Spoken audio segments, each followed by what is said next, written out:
Hey, baby. I know you're tired. You want a couple chapters before you go to bed? Yeah?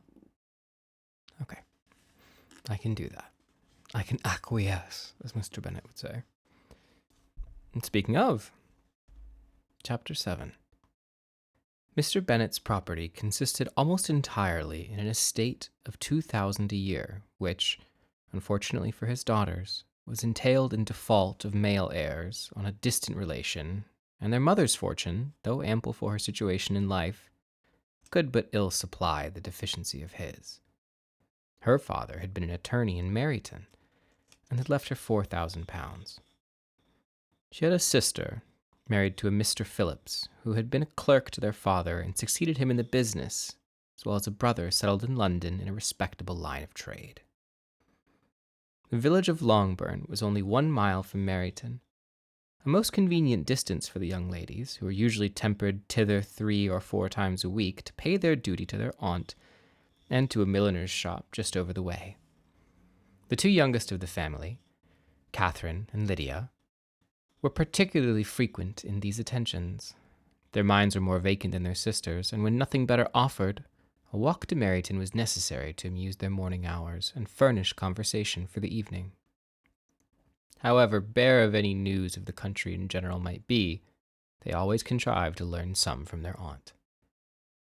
At present, indeed, they were well supplied both with news and happiness by the recent arrival of a militia regiment in the neighborhood. It was to remain the whole winter, and Meryton was the headquarters. Their visits to Miss Phillips were now productive of the most interesting intelligence. Every day added something to their knowledge of the officers' names and connections. Their lodgings were not long a secret, and at length they began to know the officers themselves. Mr. Phillips visited them all, and this opened to his nieces a source of felicity unknown before. They could talk of nothing but officers, and Mr. Bingley's large fortune, the mention of which gave animation to their mother, was worthless in their eyes when opposed to the regimentals of an ensign. After listening one morning to their effusions on the subject, Mr. Bennet coolly observed, "From all that I can collect by your manner of talking, you must be 2 of the silliest girls in the country. I have suspected it some time, but now I am convinced." Catherine was concerted, and made no answer, but Lydia, with perfect indifference, continued to express her admiration of Captain Carter, and her hope of seeing him in the course of the day, as he was going the next morning to London. "I am astonished, my dear," said Miss Bennet, "that you should be so ready to think your own children silly. If I wish to think slightingly of anybody's children, it should not be of my own." "If my children are silly, I must hope to always be sensible of it." "Yes, but as it happens, they are all of them very clever." "This is the only point, I flatter myself, on which we do not agree. I had hoped that our sentiments coincided in every particular, but I must so far differ from you as to think our 2 youngest daughters uncommonly foolish." "My dear Mr. Bennet, you must not expect such girls to have the sense of their father and mother. When they get to our age, I dare say they will not think about officers any more than we do. I remember the time I liked a red coat myself very well, and indeed so I do still at my heart, and if a smart young colonel with 5,000 or 6,000 a year should want one of my girls, I shall not say nay to him. And I thought Colonel Forster looked very becoming the other night at Sir William's in his regimentals." "Mamma," cried Lydia, "my aunt says that Colonel Forster and Captain Carter do not go so often to Miss Watson's as they did when they first came. She sees them now very often standing in Clark's library." Mrs. Bennet was prevented replying by the entrance of the footman with a note from Miss Bennet. It came from Netherfield, and the servant waited for an answer.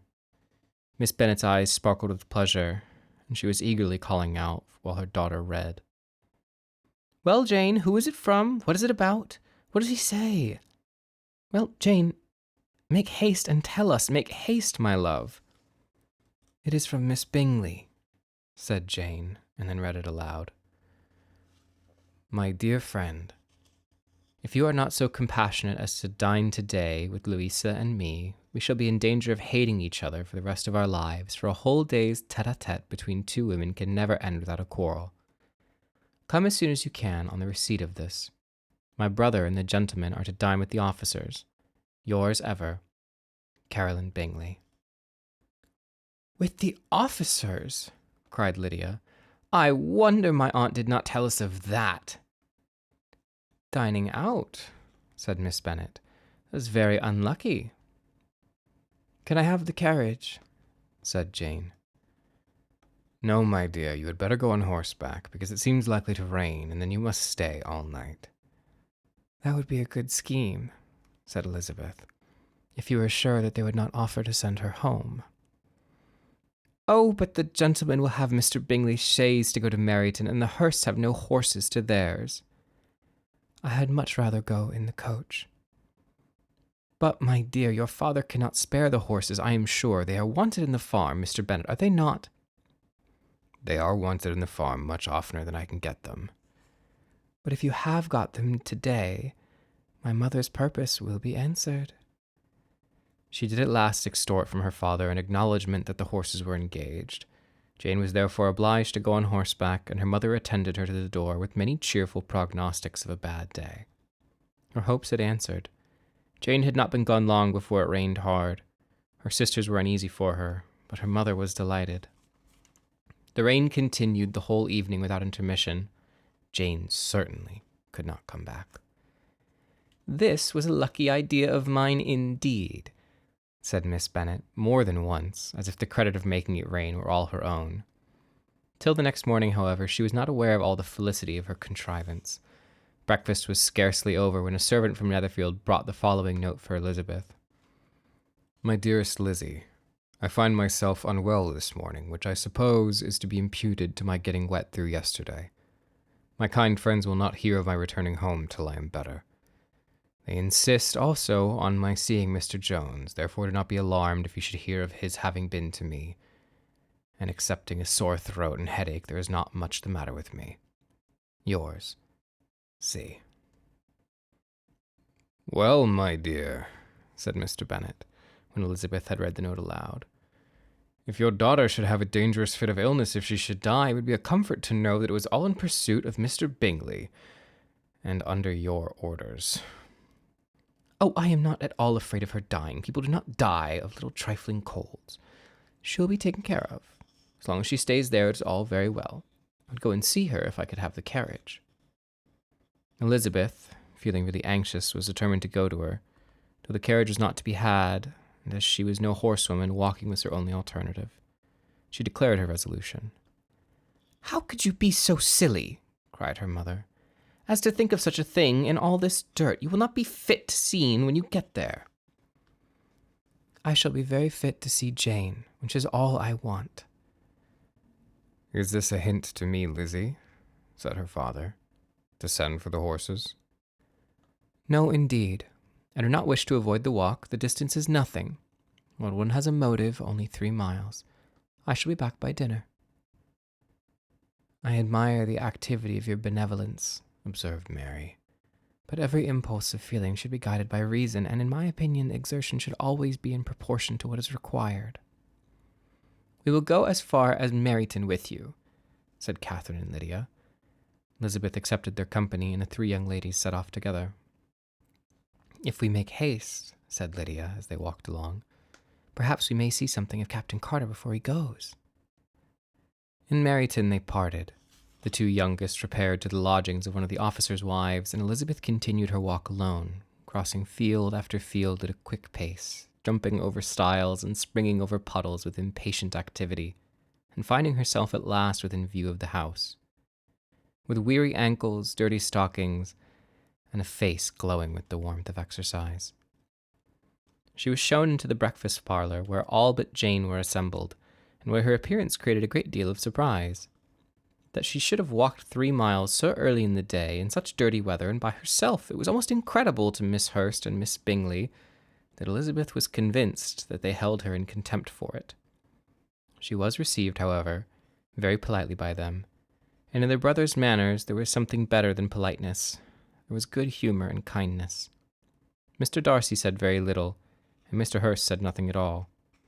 The former was divided between admiration of the brilliance which exercise had given to her complexion, and doubt as to the occasion justifying her coming so far alone. The latter was thinking only of his breakfast. Her inquiries after her sister were not very favorably answered. Miss Bennet had slept ill, and though up, was very feverish and not well enough to leave her room. Elizabeth was glad to be taken to her immediately, and Jane, who had only been withheld by the fear of giving alarm or inconvenience from expressing in her note how much she longed for such a visit, was delighted at her entrance. She was not equal, however, to much conversation, and when Miss Bingley left them together, could attempt little besides expressions of gratitude for the extraordinary kindness she was treated with. Elizabeth silently attended her. When breakfast was over, they were joined by the sisters, and Elizabeth began to like them herself, when she saw how much appreciation and solicitude they showed for Jane. The apothecary came, and having examined his patient, said, as might be surprised, that she had caught a violent cold, and that they must endeavour to get the better of it, advised her to return to bed, and promised her some draughts. The advice was followed readily, for the feverish symptoms increased, and her head ached acutely. Elizabeth did not quit her room for a moment, nor were the other ladies often absent. The gentlemen being out, they had in fact nothing to do elsewhere. When the clock struck 3, Elizabeth felt she must go, and very unwillingly said so. Miss Bingley offered her the carriage, and she only wanted a little pressing to accept it, when Jane testified such concern in parting with her, that Miss Bingley was obliged to convert the offer of the chaise to an invitation to remain at Netherfield for the present. Elizabeth most thankfully consented, and a servant was dispatched to Longbourn to acquaint the family with her stay and bring back a supply of clothes. 1 chapter today, or 2? 3? Greedy girl. We'll see. We'll see about 3. Chapter 8. At 5 o'clock, the two ladies retired to dress, and at 6:30 Elizabeth was summoned to dinner. To the civil inquiries which then poured in, and amongst which she had the pleasure of distinguishing the much superior solicitude of Mr. Bingley's, she could not make a very favourable answer. Jane was by no means better. The sisters, on hearing this, repeated 3 or 4 times how much they grieved, how shocking it was to have a bad cold, and how excessively they disliked being ill themselves, and then thought no more of the matter. And their indifference towards Jane, when not immediately before them, restored Elizabeth to the enjoyment of all her original dislike. Their brother, indeed, was the only one of the party whom she could regard with any complacency. His anxiety for Jane was evident, and his attentions to herself most pleasing, and they prevented her from feeling herself so much as an intruder as she believed she was considered by the others. She had very little notice for any but him. Miss Bingley was so engrossed by Mr. Darcy, her sister scarcely less so, and as for Mr. Hurst, by whom Elizabeth sat, he was an indolent man, who lived only to eat, drink, and play at cards, who, when he found her prefer plain dish to ragout, had nothing to say to her. When dinner was over, she returned directly to Jane, and Miss Bingley began abusing her as soon as she was out of the room. Her manners were pronounced to be very bad indeed, a mixture of pride and impertinence. She had no conversation, no style, no taste, no beauty. Miss Hurst thought the same, and added, "She has nothing, in short, to recommend her, but being an excellent walker. I shall never forget her appearance this morning. She really looked almost wild." "She did indeed, Louisa. I could hardly keep my countenance. Very nonsensical to come at all. Why must she be scampering about the country because her sister had a cold? Her hair so untidy, so blowsy. Yes, and her petticoat. I hope you saw her petticoat, 6 inches deep in mud, I am absolutely certain. And the gown which had been let down to hide it, not doing its office." "Your picture may have been very exact, Louisa," said Bingley, "but this was all lost upon me. I thought Miss Elizabeth Bennet looked remarkably well. When she came into this room this morning, her dirty petticoat quite escaped my notice." "You observed it, Mr. Darcy, I am sure," said Miss Bingley, "and I am inclined to think that you would not wish to see your sister make such an exhibition." "Certainly not." "To walk 3 miles, or 4 miles, or 5 miles, or whatever it is, above her ankles in dirt. And alone. Quite alone.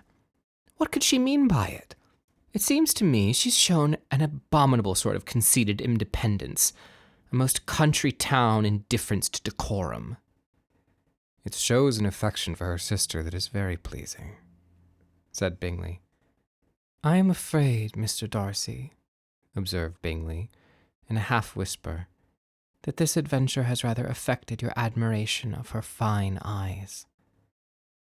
"Not at all," he replied. "They were brightened by the exercise." A short pause followed this speech, and Miss Hurst began again. "I have an excessive regard for Jane Bennet. She is really a very sweet girl, and I wish with all my heart she were well settled. But with such a father and mother and such low connections, I am afraid there is no chance of it." "I think I've heard you say that their uncle is an attorney in Meryton?" "Yes, and they have another who lives somewhere near Cheapside." "That is capital," added her sister, when they both laughed heartily. "If they had uncles enough to fill all Cheapside," cried Bingley, "it would not make them one jot less agreeable." "But it must very materially lessen their chance of marrying any men of any consideration in this world," replied Darcy. To this speech Bingley made no answer, but his sisters gave it their hearty assent and indulged their mirth for some time at the expense of their dear friend's vulgar relations. With a renewal of tenderness, however, they repaired to her room on leaving the dining parlor, and sat with her till summoned to coffee. She was still very poorly, and Elizabeth would not quit her at all till late in the evening, when she had the comfort of seeing her asleep, and when it appeared to her rather right than pleasant that she should go downstairs herself. On entering the drawing-room, she found the whole party at loo, and was immediately invited to join them, but suspecting them to be playing high, she declined it, and making her sister the excuse, she said she would amuse herself for the short time she could stay below with a book. Mr. Hurst looked at her with astonishment. "Do you prefer reading to cards?" he said. "That is rather singular." "Miss Eliza Bennet," said Miss Bingley, "despises cards. She is a great reader and has no pleasure in any such thing else." "I deserve neither such praise nor such censure," cried Elizabeth. "I am not a great reader, and I have many great pleasure in things." "In nursing your sister, I am sure you have pleasure," said Bingley, "and I hope it will soon be increased by seeing her quite well." Elizabeth thanked him from her heart, and then walked towards the table where a few books were lying. He immediately offered to fetch her others, all that his library afforded. "And I wish my collection were larger for your benefit and my own credit, but I am an idle fellow, and though I have not many, I have more than I ever look into." Elizabeth assured him that she could suit herself perfectly with those in the room. "I am astonished," said Miss Bingley, "that my father should have left so small a collection of books. What a delightful collection you have at Pemberley, Mr. Darcy." "It ought to be good," he replied. "It has been the work of many generations." "And I cannot comprehend the neglect of a family library in such days as these." "Neglect! I am sure you neglect nothing that can add to your beauties of that noble place. Charles, when you build your house, I wish that it may be half as delightful as Pemberley." "I wish that it may." "I would really advise you to make your purchase in that neighborhood, and take Pemberley for a kind of model. There is not a finer county in England than Derbyshire." "With all my heart, I will buy Pemberley itself if Darcy will sell it." "I am talking of possibilities, Charles." "Upon my word, Catherine, I should think it more possible to get Pemberley by purchase than imitation." Elizabeth was so much caught by what passed as to leave her very little attention for her book, and soon started laying it wholly aside. She drew near the card table and stationed herself between Mr. Bingley and his eldest sister to observe the game. "Is Miss Darcy much growing since the spring?" said Miss Bingley. "Will she be as tall as I am?" "I think she will. She is now about Miss Elizabeth Bennet's height, or rather taller. How I long to see her again! I never met anybody who delighted me so much. Such a countenance, such manners, and so extremely accomplished for her age. Her performance on the pianoforte is exquisite." "It is amazing to me how young ladies can have patience to be so very accomplished as they all are." All young ladies accomplished? My dear Charles, what do you mean? Yes, all of them, I think. They all paint tables, cover screens, and net purses. I scarcely know anyone who cannot do all this, and I am sure I have never heard a young lady spoken of for the first time without being informed that she was very accomplished. Your list of the common extent of accomplishments, said Darcy, has too much truth. The word is applied to many a woman who deserves it no otherwise than by netting a purse or covering a screen. But I am very far from agreeing with you in your estimation of ladies in general. I cannot boast to know more than half a dozen, in the whole range of my acquaintance, that are really accomplished. Nor I am sure, said Miss Bingley. Then, observed Elizabeth, you must comprehend a great deal in your idea of an accomplished woman. Yes, I do comprehend a great deal in it.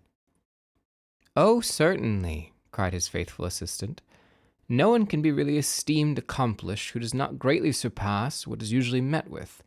A woman must have a thorough knowledge of music, singing, drawing, dancing, and the modern languages, to deserve the word. And besides all this, she must possess a certain something in her air and manner of walking, the tone of her voice, her address, expressions, or the word will be but half deserved. All this she must possess, added Darcy, and to all this she must yet add something more substantial to the improvement of her mind by extensive reading. I am no longer surprised at your knowing only 6 accomplished women. I rather wonder now at your knowing any. Are you so severe upon your own sex as to doubt the possibility of all this? I never saw such a woman. I never saw such capacity and taste, application, elegance, as you describe, united. Miss Hurst and Mrs. Bingley both cried out against the injustice of her implied doubt, and were both protesting that they knew many women who answered this description, when Mr. Hurst called them to order with bitter complaints of their inattention to what was going on. As all conversation was thereby at an end, Elizabeth soon afterward left the room. Eliza Bennet, said Miss Bingley when the door was closed on her, is one of those young ladies who seek to recommend themselves to the other sex by undervaluing their own, and with many men, I dare say, it succeeds. But in my opinion, it is a paltry device, a very mean art. Undoubtedly, replied Darcy, to whom this remark was chiefly addressed. There is meanness in all the arts which ladies sometimes condescend to employ for captivation. Whatever bears affinity to cunning is despicable. Miss Bingley was not so satisfied entirely with this reply as to continue the subject. Elizabeth joined them again only to say that her sister was worse and that she could not leave her. Bingley urged Mr. Jones being sent for immediately, while his sisters, convinced that no country advice could be of any service, recommended an express to town for one of the most eminent physicians. This she would not hear of, but she was not so unwilling to comply with their brother's proposal, and it was settled that Mr. Jones should be sent for early in the morning. If Miss Bennet were not decidedly better, Bingley was quite uncomfortable. His sisters declared that they were miserable.